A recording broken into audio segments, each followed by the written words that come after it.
Hi everybody, today I am talking with one of the experts at Legacy at-home sperm testing, and we're going to talk about the decline in sperm and male fertility around the world and what the factors for that are. And there's some incredible data that they'll be sharing. They've written for us recently about it. Very, very good article. So they've just joined now. Just who are joining, welcome, good to see you today. How is everybody today? Hello, welcome. Hi, how are you? I'm very well, thank you. How are you? Doing quite well. Good. Please could you introduce yourself and your role at Legacy, and then we can start talking about the decline in sperm. My most favorite topic. This is exciting. We have a lot to cover. I know. My name is Khaled Kteily. I'm the founder and CEO of Legacy. We started about 4 years ago out of Harvard's Innovation Labs. We've grown a ton since then. We've brought in a lot of great investors. Most importantly, we've helped a lot of men, people with sperm, and couples think through their path to parenthood. Amazing. Legacy is such an innovative product, and the offer that you give to support people and men out there. How did Legacy come about, first of all? How much time do you have? So this is both my favorite and least favorite story to tell, but I will share it here as well. So many years ago, I was driving a car while holding on to some very hot teas and coffees. This is the least cool story of all time. Okay. Well, I'm interested to hear, so go for it. I'm sitting in the passenger seat. We're driving down the highway, and we have to stop very suddenly because the car in front of us had just braked. What that meant was the forces of inertia, when we braked, led all of those very hot coffees and teas spilling all over my lap. So I got second-degree burns. Oh, gosh. This part is funny to everyone but me, in retrospect, because I jumped out of the car. I was in full suit and tie. Jumped out of the car, ripped my pants off because my pants were absorbing the very scalding hot liquid. And so there I was by the side of the highway, and I was in Tulsa, Oklahoma at the time, just fully suited from the waist up and otherwise pantsless. Wow. So the, so the good thing about second-degree burns is they do heal, but I was hospitalized. It took me about a month and a half to be able to wear pants normally again. And I think anyone who goes through an experience like that says to themselves, well, thank God that wasn't worse. Someone who's always wanted to be a husband and father, it's just, it inspired me to want to make sure that I'd be protected in case this ever happened again. So one of my friends at the time had recently gone through chemotherapy. And before you start chemotherapy, you typically freeze your sperm because chemo is just radiation being pumped into your body. So he was telling me about the process of freezing his sperm. I had just had this accident a couple months prior. A light bulb went off in my head. And it was just like, hey, this sounds like a genius idea. Can I do it? And he said, yeah, sure. So I was living in Cambridge, Massachusetts, our Cambridge, not your Cambridge. The local sperm bank, proceeded to have the singularly most awkward experience of my life ever. Everything about a fertility clinic is awkward and uncomfortable, ranging from when you walk in the door to the receptionist loudly asking you very intimate questions, to the specimen cup they hand you, to the small room they lead you to with the pornographic pressure. Yeah. And I've heard that the imagery can be quite dated. Picking up a dirty magazine. I mean, don't get me wrong. A Playboy magazine from the 1980s, nothing. But it's, you of course don't want to touch the magazine. No. You're worried the pages are sticky. You're under a time pressure because someone needs to use the room after you. And for me, and I won't get into graphic detail here, but for me, the worst part was hearing all the people coming and going just outside the door. Yeah. Normal life. They're chatting, they're laughing, and you're in there, you're under time pressure. And so anyway, all this to say, it was a suboptimal experience, to say the least. And I came out of that feeling, on the one hand, this is such a profound feeling, right? To know that I'm fertile, to know that I can have kids in the future, to have preserved my ability to have kids in the future, felt honestly liberating. And then on the flip side this was the singularly most awkward experience I'd had in my life. And this was right when these kind of at-home consumer healthcare companies were really taking off. And kind of this idea that, there's some things you don't have to be at a doctor's office for. And I became fixated with this concept that, if you could create a product focused on men or people with sperm, then that was affordable, that was convenient, that was accessible, that felt like you were investing in your future, as opposed to, when you go to a clinic, you feel like you're sick, right? You feel like you're going to a clinic because you're sick, and we wanted to just totally change that. And at the time, it cost me about $1,000 to go through the process, which wasn't cheap. So I became fixated in this idea of kind of at home or from home mail-in kits for sperm testing and freezing. My friends, of course, thought this was hilarious. I got called the sperm king by all of my friends, which I will tell you was a mixed blessing in my personal life. But embraced it and started taking classes at the American Society for Reproductive Medicine, learning everything I could about sperm, and ultimately in 2018 launching Legacy. And so, and what Legacy did, what we did at Legacy was we created an at-home kit that was priced at $195, so a fraction at a clinic, where you don't have to see a doctor, you don't have to go to a clinic, you don't have to go through what I went through. You can just order a kit online, it's delivered to your door, you produce your sperm sample from the comfort of your own home, however you want. We don't ask any questions. And then you push a button and we pick it up, we send it to our lab, we test it, we freeze it. But what's important about what you do, which we're going to come on to in a minute, is the support that you offer for people when they get their results as well, because it's all good and well, isn't it, finding out about whether you have sperm and what it's looking like. But if you're to get a negative result or not a negative, but not the result you were hoping for. So my husband has zero sperm. He's got azospermia due to Klinefelter syndrome, which is genetic. And so the way that he found out that news at the sperm bank here in London was, at the clinic here in London, was not good. It was an awful experience. And so I'm really keen when we get onto it to talk about the support that you offer for that with your experts and your wider team. But first of all, male fertility generally is getting worse, isn't it? Why is it in decline? Yeah. Oof. This is also one of my favorite topics. So we've learned a lot about male fertility over the past 5 to 10 years, things we didn't know before. So it starts with some of the more compelling stats. So male fertility has declined by 50 to 60% over the last 40 years. That's sperm counts, sperm concentrations, and this is across the Western world. So what this means is that, I'm 32, turning 33 in a couple of days. And so I am about half as fertile as my dad or my granddad would have been at the same age. So first of all, just at the outlay, we know that something is profoundly wrong with the way that we're living our lives if that's happening. So this is one. Two is we know that as a man gets older, the quality of his sperm goes down year on year. So typically somewhere in the range of 1 to 1.5% year on year. But previously, we've only ever talked about fertility as a women's issue, right? Yeah. Biological clock for women. Whenever a couple is trying to conceive, it's always the female partner that is tested first, that is going in for gynecological visits and blood workups and hormone tests and all of these things. But actually, we know that especially for older dads above the age of 35 or above the age of 40, there are meaningful declines in sperm quality that are simply age-related. The third is we've learned that as a man gets older, not only does the quality of his sperm go down, but the DNA mutations in his sperm increase.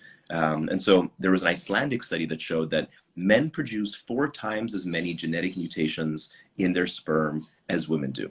And the reason for this is women are born with all the eggs they'll ever have, whereas men are continuously producing sperm, which just means more opportunities for genetic mutations. The majority of which are benign, but some of which are not. And that's believed to be one of the reasons why, for example, older fathers are more likely to have children with congenital conditions like autism. The rates of having a child with autism are much higher if you are in your 40s or even your 50s. And so we get to this question of, well, what's going on? Why is this happening? And I have some science-backed things to say, and I have some conspiracy theories of my own. I will share both, but I will preface, let's talk about the science-backed, validated things first and foremost. If you look up the work of Dr. Shanna Swan, who released a book probably about a year ago called Countdown, she really investigates why it is that male fertility and sperm counts has gone down. She comes down to the concept of chemicals, of phthalates, of endocrine and hormone disruptors that we are exposed to everywhere. And this is actually what's so scary about it, is that if you look at the paint in our walls, if you look at the pesticides and herbicides used in our food, if you look at the chemicals, the phthalates that go into the plastics in our Tupperwares, and some of the things she was saying, even our shower curtain, ATM receipts, all of these have chemicals that we are exposed to that she believes are disrupting our hormones and ultimately leading to lower quality sperm. And one interesting corollary to this is If you look at testosterone levels, they've also declined by about 50% over the past 40 years. So there's clearly something in our environment that is causing our sperm quality to decline. So this is the most validated. There's also lifestyle factors. So Yeah. if you look at the average person, so even at a demographic level, the median age in the US is now 10 years older than what it would have been a few decades ago. So people are literally just older. Couples are meeting later, they're getting married later, they're trying to have kids later. And so part of the decline in birth rates is because couples are trying to conceive or trying to have kids at a later stage in their lives. Um, and we also know there's lifestyle factors. So there's higher rates of obesity, right? Mm-hmm. Like that's negatively, the more you weigh relative to your BMI, the lower your fertility is going to be. We sit more, right? We exercise less. We're sleeping worse because everyone's on their phones all the time, and it's leading to to worse sleep quality. People are drinking more, especially during COVID. There's really an epidemic of people who are turning to alcohol, turning to drugs, abusing substances because COVID has kind of effed up all of our lives over the past. Yeah. Yeah. All things are just fundamentally bad for your fertility. And it is also just the chemicals that we are exposed to. And the last thing that I'll say, thank you, Rosie, that's a great comment. The last thing that I'll say on this is, I used to tease my friends for being kind of what I would call like hippie. They would be like organic this and fragrance free that. You should see me now. I have a Don't touch that. Don't put that in your body. No, I only buy organic, everything chemical free. I switched to a brand of shampoo that was like preservative and fragrance free. My dishwashing liquid, my laundry detergent, everything I possibly can, I've made the switch away from chemicals as much as possible because I am a very firm believer that this is what's causing all of us to be less healthy and less fertile. And you mentioned it, and I actually spoke with a holistic practitioner yesterday about this. But sleep as well, that's such a massive part that can sometimes be overlooked. We do talk about nutrition a fair amount in this space. But sleep, as you said, people staying up later, people working maybe longer hours than 40 years ago as well, change their phones, answering emails through the night, different time zones, how it is. Can't be good for sperm, can it? No, and it's a great point that you bring up because kind of the blue light exposure that we get from our phones. So first of all, if you are, so what's said is your bedroom should be for sleeping and sex, and basically you should not be watching TV, you should not be on your phone, you should not be doing anything in your bedroom outside, basically preparing to sleep or preparing. Those are the only two things that you should be doing. Every time we're using our phones, especially late in the evening, that blue light is what keeps us up. It suppresses the production of melatonin. Melatonin is what helps us sleep. And that's why people are on their phones late at night, on screens late at night, typically have trouble sleeping. So for optimal sperm quality, you want 7 to 9 hours of sleep, typically speaking. If you're sleeping less than that, or actually if you're sleeping more than that, both of those impact semen parameters. This is not the most profound life mantra of all, but I always say sleep well and hydrate.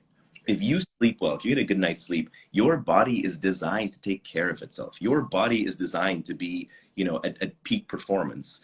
The more you spend on your phone, the more blue light you're exposing yourself to late at night.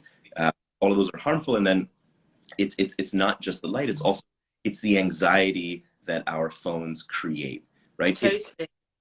It's the I was gonna say banging, the dinging, right? Like the little notification, the little badge app icons that tell you that you have 1,972 notifications you haven't looked at. All of that stuff is just bad for your brain. And that even scrolling on Instagram, it's just like endless, isn't it? How do you switch off from it? Problem is everyone on Instagram is smarter than you, better looking than you, better travel than you. Better life. Yeah. Right. Better, yeah, exactly. You're seeing the world's highlight reel on Instagram. That's a whole other mental health issue, but that's probably not the focus of our conversation. But that's not healthy either. So, what would you say are the top tips you would give for men specifically to improve sperm? Because I know as part of what you do, so for people who are joining or new to Legacy, you help people find out about their sperm quality and sperm health by at-home testing, and you also have a supplements brand as well, don't you?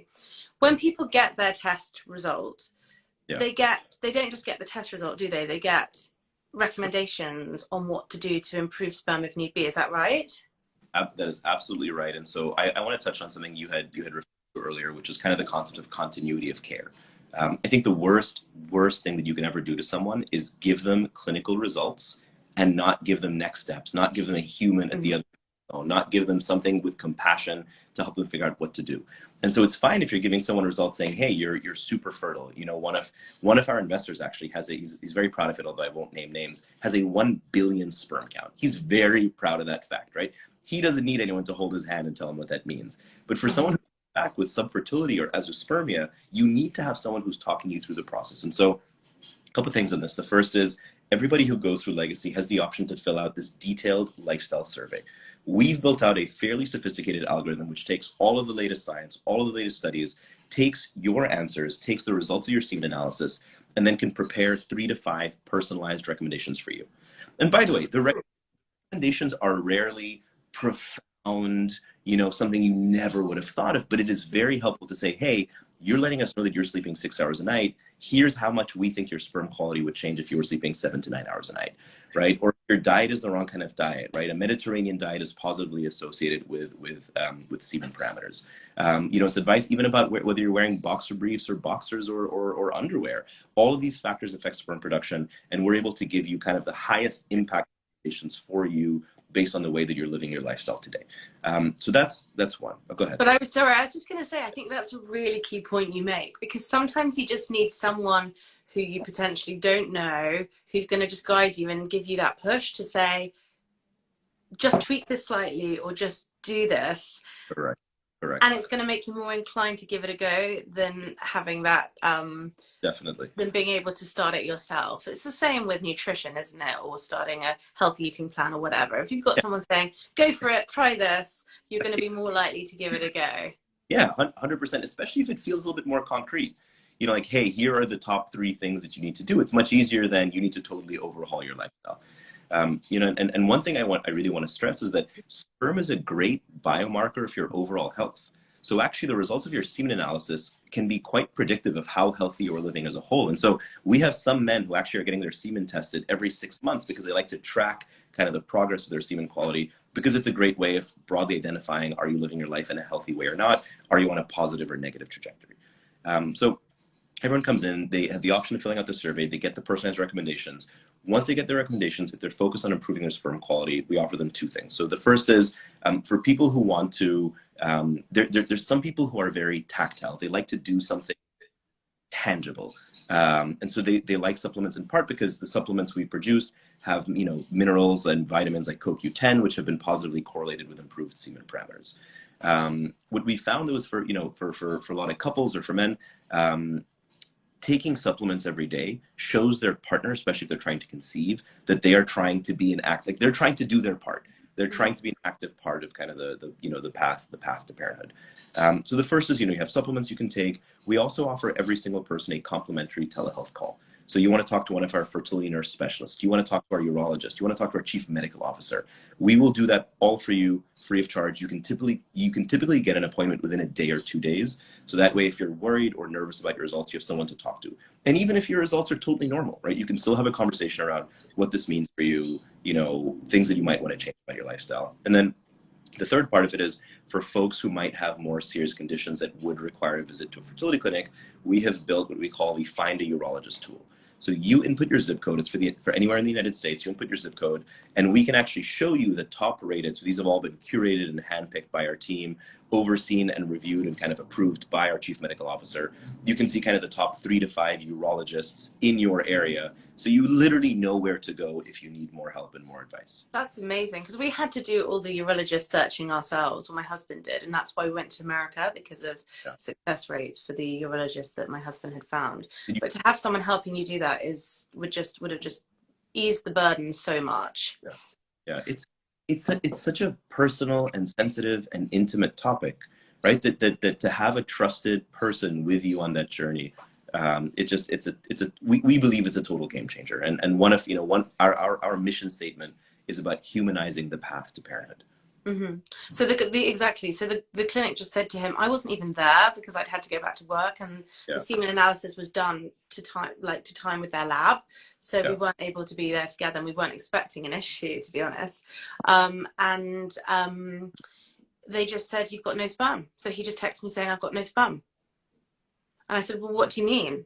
And he said, I don't know. I've been told nothing. And then there were months of us having to chase, going to see different people in different places to find out what was going on.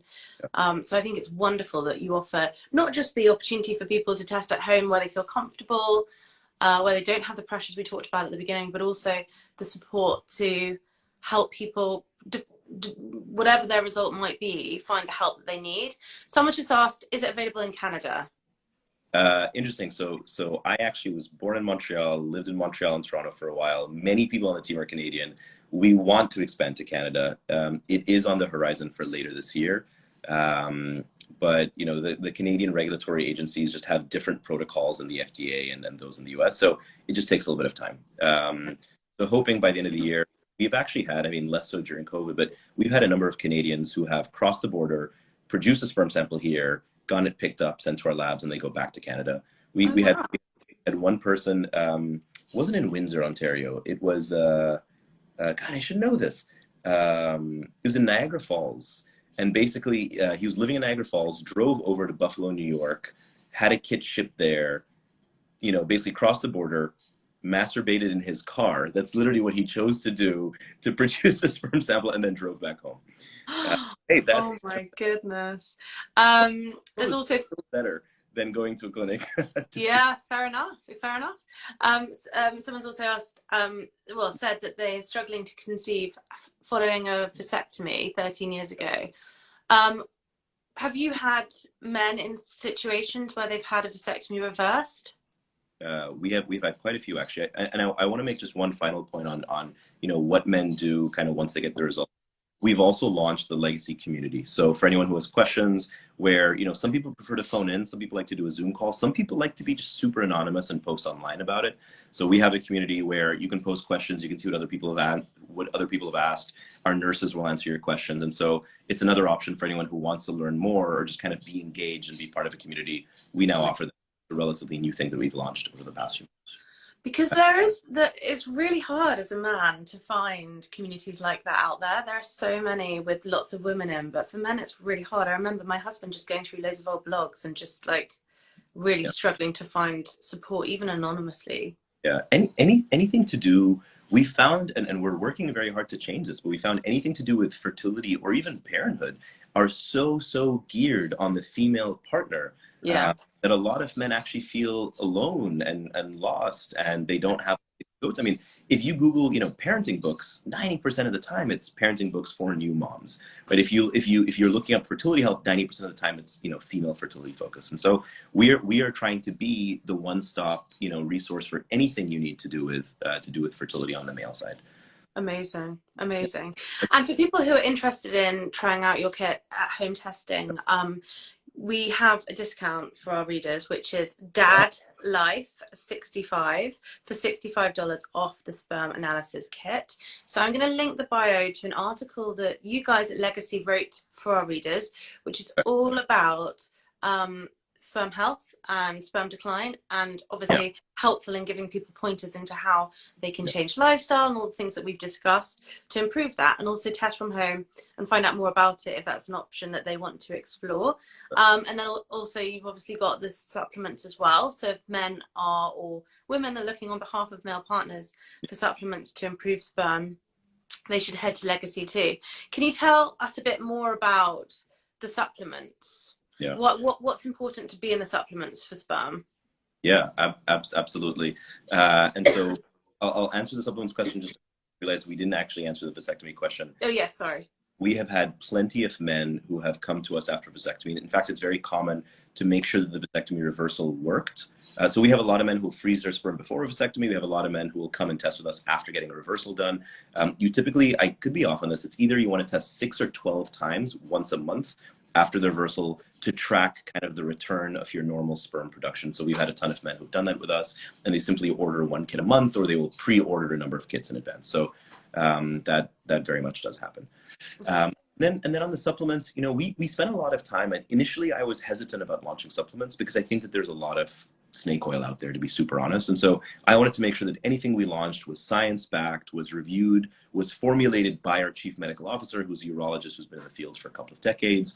And so actually our team worked with him directly. And so our supplement includes minerals. So CoQ10 is the most scientifically validated. And we have other we have other things included in the supplements. I should really know these by heart. Give me 4 seconds. What else do we Well, have? I think we've got everything listed in the article that I'm going to link in the bio so people can find out Perfect. more about it. And it has a whole table of Yeah. what's included and why it's We important. have CoQ10, we have vitamin C, vitamin E, folate, zinc, selenium, L-carnitine, D-aspartic acid, and lycopene. And all of these are done in capsules that are easy to take. You do them twice a day. Okay. It's fair. It's an easy way to improve your sperm quality.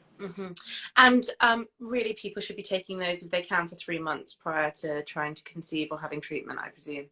That is correct. It takes the male body it's anywhere between 2.5 to 3 months to produce new sperm, to go through the full spermatogenesis process. And so typically the changes you're making in your lifestyle or supplements you're taking today will begin to show up in 2.5 to 3 months. And do people often do an at-home test and Yeah. then redo it after they've made the changes that you've suggested? All the time. And I think there's something very satisfying about doing a test and then seeing a few months later. So for those of you who are getting a semen analysis done, typically a clinic or urologist would recommend you actually do 2 analyses within 3 weeks apart. And the reason for this is that it's actually quite fascinating. So women have a monthly menstrual cycle. Men also have their own cycle. And so even spermatogenesis, the production of your sperm, has highs and lows that broadly follow kind of a monthly pattern. And so there are periods in the month where you will have higher sperm count or lower sperm count. And so doing 2 tests 3 weeks apart, you take the average of those results, and that will give you the best overall indicator for semen. Okay. Someone just said, can you repeat what men should take to improve their sperm? Yes. So there are 3 answers to this. The first is we offer CoQ10 supplements specifically on the website. For people in the US? Yeah, for people in the US, that's correct. We offer a comprehensive male fertility supplement as well. And if you want to take those individually, so this includes CoQ10, vitamin C, vitamin D, vitamin E, folate, zinc, L-carnitine, selenium, D-aspartic acid, and lycopene. I would say off all of those, CoQ10 is the most important one to take because it has had the most robust studies showcasing its improvement on semen parameters. And egg quality, I believe, as well. Yeah, it's kind of one of those wonder. You know what's funny? I'm not trying to conceive, but I'm still taking the supplements every day. I'm like, hey, this stuff is all good for my body. So yeah. And the support side is huge. And just to end on that, because I want people to, learn more about the support that's available, not just the community support, but also the individualized care you offer when people get their test result. If you had someone like my husband who got a diagnosis of azoospermia, and we have loads of followers and readers who do have a partner or people following who have azoospermia, what would happen? What would be the next? So could you just explain? Obviously, someone who's had a test and it's all good, that's great. You may have some suggestions for their lifestyle, I presume. Yep. What about if you're somewhere in the middle, so it's sort of average? Yep. What happens then? And then what happens if it's not good at all or zero? The standards of care are the same for all. So whether you have, results showing you're fertile or subfertile or azoospermic, you will get a text the day before your results come out saying, hey, schedule consultation with one of our specialists. You'll get an email the day off. You'll get notifications for how you can get in touch with us. We have a phone number you can call 24/7 where we have fertility experts who are basically on staff to help answer your questions. And we have a Find Urologist tool that you can even use yourself to find good urologists in your area. So the goal is that we are accessible all the time. What we talk a lot about internally is humanizing the path to parenthood. That's what we are here to provide a real human being always there for you on one of the most sensitive and intimate journeys in your life. And so that's what we're here to do for everyone. And so most likely what would happen is they'd get on the phone with us. We'd probably connect them to our chief medical officer. They'd talk through options, talk through good hospitals or clinics in their area, and figure out what are next steps. We'd share all the contact information they need. I mean, there have been times where we've even helped set up appointments for some of our clients. So for us, it's always about taking the extra step. Mm-hmm. Well, it was fascinating to learn more. Thank you so much for talking about sperm today and sharing your story too. But yeah, anyone should definitely reach out to Legacy, and also tap the link in our bio to read more about the decline in sperm, what you can do, and to find out more about your kits and supplements. So thank you so much. Perfect. Thank you for having me. It was a All pleasure. right. Lovely to chat. Thanks everyone for joining. Bye bye.